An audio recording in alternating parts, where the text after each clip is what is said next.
Přátelé, já vás zdravím u dnešního videa, doufám, že mě dobře slyšíte. Za mnou mi visejí krásně 3 drony, které se nechají od DJI pouštět z ruky a my si dneska ukážeme kamera test. Jak tyhle 3 droníci natáčejí ve dne, v noci a jak se vůbec chová kamera, když to vypustíme na cinemu. Takový ty cinematický záběry. Dneska nebude nic akčního, ale podíváme se opravdu na snímání kamery. Než ale vůbec začneme, tak si vlastně k těm dronům něco řekneme, jestli byste se je měli koupit, jestli se dneska ještě vyplatí a tak nějak všechno tak okolo. Tak, jdeme na to. Tak a jako první tady máme DJI Neo první generace. Asi si řeknete, že vlastně tohleto Neo jednička už dneska nemá cenu kupovat. Já si to tolik nemyslím. Určitě ho nemá smysl kupovat za plnou cenu, což při vydání bylo nějakých 5 500 za single verzi, 9 500 myslím stála v combo verzi. Dneska už to smysl nemá, ale už máme asi tak někde od srpna Black Friday, kdy tohleto Neo jednička je výrazně levnější a já si myslím, že pro nějakého začátečníka, malého dronaře, kdy táta s ním bude lítat pod dozorem, že je to ideální věc, protože je v rodině každá tisícovka dobrá a než koupit dražší dron a někde ho hned rozlomátit, tak si myslím, že DJI Neo jednička je super volba, pořád ještě dneska. DJI 1 Neo, co si za chvilku vlastně ukážeme, tak na cinemu moc dobrá není. Ty záběry se jakoby vzadu rozplývají, někdy je to zepředu přeostřený. Ale třeba funkce follow dělá velice hezký záběry, třeba běžce nebo jezdce na kole, nebo takovýto oblítávání, tradiční prostě záběry rodinný, tak si myslím, že jednička pořád má smysl, ale určitě asi bazarová nebo s velkou slevou. Když ho budete kupovat na bazaru, pořádně se ho prohlídněte, jestli někde není nic prasklýho, hlavně se ho proleďte a hned si třeba do mobilu, což jde, stáhněte fotky a video, abyste viděli, že tam třeba není v gimbalu chyba. Ještě vlastně chci říct k tomu té jedničce, že ona má oproti dvojce malinkou výhodu, i když je to výhoda, nevýhoda, jak by se to dalo říct, on má prostě jednoosej gimbal a nemá se tolik toho rozbít třeba při nárazu, což se může stát. Jinak jednička má někdy zaječí úmysly. Tady někde mám hledat Neo, jo, v tomhletom, pozor na to. A pokud chcete vytáhnout z jedničky nějaký pořádný video, tak je určitě potřeba ovladač, kde si můžete nastavit ostrost a světlost. Takže já si pořád myslím, že jednička dneska smysl má. Je to šikovný malý dron a určitě bych ho nezatracoval. Všichni jsme byli překvapení před rokem a víc, když prostě vyšel, jak nás DJI udivilo. I když to není první dron, který je ovládaný mobilem, první bylo DJI Tello ve spolupráci s Intelem a ještě s jednou firmou a to už je strašně dávno a to byl takový průkovník, ale Neo opravdu zbořilo takový ty všechny obzory toho kapesního drona, prostě vytáhnou, leď, natoč krásnej nebo krátkej náhled do svého videa někde na sociálních sítích a tak. Takže jednička pro mě smysl má. No a máme tady dvojku. Oproti první generaci se nám zlepšila kamera a přibyly další funkce, jako ovládání pohybem, kdy vlastně vy si třeba při follow můžete určovat úhly dlaní a tak dále, takže to je úplně super věc, nemusíte vůbec používat mobil, protože tady máte tlačítka, kde už určujete i metry a vzdálenost. Je to zase další průlom v DJI, co nám prostě ukázalo. Vy si asi řeknete, no tak ale s tu kamerou se moc nepředvedli. Já si myslím, že předvedli, protože ten dron má nějakou určitou cenu, je do nějaký určitý cenový relace a má určitý využití. A myslím si, že to jsou takový ty krátké prostřihy do videí rodinných a na YouTube a na TikTok a Bůh ví kam ještě. Prostě na tohle ta dvojka je úplně šikovná, povyšuje jedničku ještě o level výš. A myslím si, že je to výborný kup oproti jedničce, protože když si to srovnáte, tak jsou tam nějaký tisícový rozdíly a proč si nekoupit novější věc dneska. Tady u dvojky, u Nea dvojky bych chtěl říct ještě jednu věc o kameře. Ty záběry bych přirovnal k Mavicu Mini 1. No, teď si asi řeknete, to už je jako pravěk Mavic Mini. Ne, to jako určitě ne.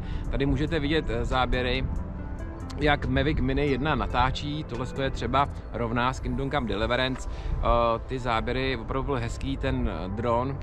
Mavic Mini 1 se mnou přijel celou republiku na kole, já se s ním natočil úžasný záběry, západy slunce a je mi strašně moc líto, že jsem ho minulý rok roztřískal svojí vlastní blbostí. Dvojka se opravdu povedla, sice tady nejsem spokojený s tímhletím přinašečem obrazu, ale čert to ven, taky na ten mobil už má i vyšší dosah.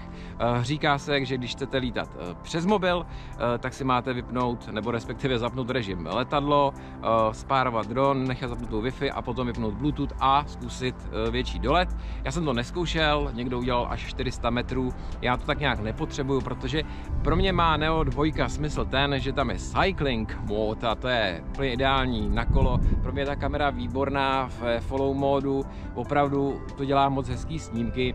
Za chvilku se podíváme na Cinemu, jestli by se z toho něco nechalo vytáhnout, ale určitě jo, 2 se povedla a my se jdeme podívat ještě na flipáka. Tak tady máme takový kontroverzní dron od DJI Flip, no jak kontroverzní. DJI Flip je superový dron, to vám můžu říct, ale má jednu vadu. On je to takový nevohrabaný prasátko, jo. Vy když si ho dáte na follow mode a pustíte si ho za sebou třeba na kolo nebo při běhu a běžíte nějakým lesíkem, tak máte velký strach, aby vám nesejmul nějakou větvičku. Ku podivu tohleto zvládá líp Neo, dokonce i 1, ten follow mode mezi větvama a stromama. Nevím, čím to je, ač má senzor tady, Flip. Ale ty záběry jsou z toho moc hezký. Ale Flip má jednu velkou výhodu. Má totiž kameru z Mini 4 Pro, jenom nemá vertikální přetočení, ale jinak ta kamera je vlastně stejná a ty záběry jsou úžasný, jsou to ostrý záběry. Vlastně ty záběry potom můžete točit do D-logu a dobarvovat si to, třeba přizpůsobit svojí kameře. Já si myslím, že Flip je pro takový ty vyšší už filmaře, který něco chtějí z toho videa vytáhnout a třeba si představuju to, že někdo natáčí nějakou starou zříceninu, povídá tam historii té zříceniny a udělá prostě nějaký hezký oblet té zříceniny a potom jsou tam nějaký schody, on se ho pustí za sebou, on ho natočí, jak tam stoupá, prolítne tam nějakým oknem a takový různý záběry a bude se s tím opravdu potom hrát, protože to video je z toho moc hezký. Jinak Flip nemá FPV mod, to bohužel ne. Ale Flip byl takový odsuzovaný, podle mě ne, já se určitě nechám a používám ho jako pracovní dron. Když potřebuje někdo něco jen tak blejsknout natočit, tak proč ne? Určitě pro filmaře nebo už víc ty poloprofesionály je tady Mini 5 Pro, kde jste s tou kamerou ještě někde jinde a funkcema taky, ale zase mu chybí taková ta vezmi, vytáhni okamžitě a udělej to, jo? Ale tady je zase rozhoduje cena, protože dneska se opravdu nechá sehnat za 10 000 a je to pořád dobrý dron. Tak, to není ještě všechno, my si teď půjdeme drony vzít do vzduchu, uděláme si nějaký cinematický záběry a potom i v noci a porovnáme kamery. Je asi jasný, kdo bude vítěz, jenom chci říct, záběry nebudou nějak upravený, všechno bude automatika, tady nebudu natáčet do D-logu, nebudu to dobarvovat nic. Na všech dronech nechám maximální rozlišení, což znamená Neo 1 4K30, Neo 2 4K60 a tady taky 4K60. Tak jdem na to. Tak a my jsme na místě testu, jak to bude probíhat, mám tady DJI Neo 1, pak bude 2, pak bude Flip. Vylotíme, já nevím, asi tak 30-40 metrů nahoru, poletím tamhle k výšce, otočím se o 360, aby jsme věděli, co to dělá se světlem a vrátím se zpátky a pak si uděláme noční testy. No, jenom chci říct, že budu natáčet, co drony můžou nevíc, to znamená u Nea, jak už jsem říkal, 4K30 a na těch dvou 4K60 a render na YouTube bude 2.7K na nějakých 59 fps, protože známe YouTube, jak nám to ořezává někdy občas a tak dále a nemluvě o jiných sociálních sítích.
Neo se nám krásně vrací, ono to vidět není, nahrávat nebudu obrazovku, je vidět krásně ten tunel, jak se vrací na Homepoint, nezdrhlo, je to dobře, máme ho tady a půjdeme na Neo 2, ale to musím přehaltovat ovladač, protože mám jenom 2 ovladače, tak já jdu z Nea na 1 na Nea 2. Jdeme na to. Tak, já mám přešaltováno na Neo 2 z Nea 1, tohle je ovladač od Nea 2, pak mám ještě uflipa, ten je spárovaný. Přepárování trvá asi 3 minuty, není to žádná práce, taky jsem vám to už v jednom videu ukazoval. Nicméně, test Neo 2 4K 60, zase nějakých 30, 50, 60 metrů nahoru, k vesnici 300 metrů, 360 otočka a zpátky. Jdu na to.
Tak i Neo 2 se nám krásně vrací na Homepoint, za chvíli tady bude, pofukuje, ale je zajímavý, že u Nea 2 jsem nedostal varování kvůli větru, docela stabilní, pohoda a vypadá to, že záběry budou opravdu hezký a my se podíváme na poslední dron. A jako posledního pána na holení tady máme Flip 4K 60, zase jako předtím. Jdeme na to, trošku se nám to rozfoukalo, to Flip moc rád nemá, ale my to dáme.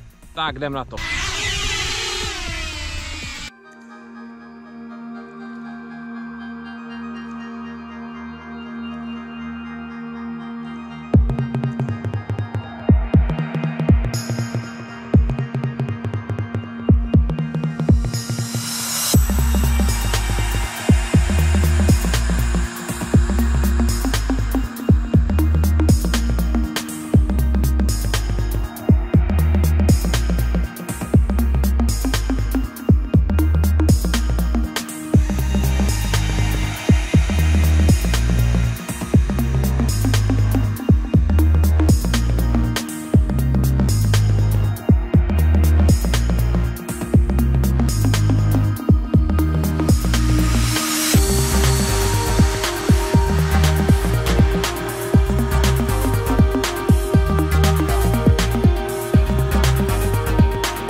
Tak, Flip se nám už vrací.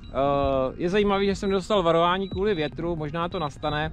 To bylo jenom u Nea 1, že dostalo varování kvůli větru, ale nic jako hroznýho, jenom pouze varování. Zase, já vím, že to proti tomu sluníčku vidět tolik není, je tady vidět krásný tunel, kudy se nám Flip vrací na Homepoint, já ho vidím, viděl jsem ho celou dobu vlastně, Je jasno, ale je příšerná zima. To vám můžu říct, je nějaký 1 stupeň nad nulou, je to nic moc, ale nehrozí namrznutí vrtulí, což by u Flipa bylo fatální, jako kdyby byla mlha, tak je to jasný. No a Flip mi už jde pomalu na přistání a potom uděláme to, že vám budu sekat jeden záběr za druhým a můžete srovnávat. Nechci dávat 3 vedle sebe, protože to ani na 80 metrový obrazovce byste neviděli dobře, ale ten prostřih a potom rychle to dávat za sebou ty záběry, tak uvidíte rozdíly.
Tak co na to říkáte? Obrázek si udělejte o tom sami. Můžete si říct, jaký dron je pro vás hodný, s jakým videem, jakou kvalitou videa si sami vystačíte. Určitě bych řekl, že ani jeden z dronů není k zahození. Každý má svý, ať už je to cena, kvalita videa, stabilita ve větru, použitelnost, skladnost a tak dále a tak dále. No a to je z mého videa vše a pokud se vám líbilo, budu strašně moc rád za podporu, like, odběr, cokoliv. Jsem strašně rád, že mě sledujete, mějte se krásně a určitě se s dnem 2 ještě neloučíme. Mějte se fajn, ahoj.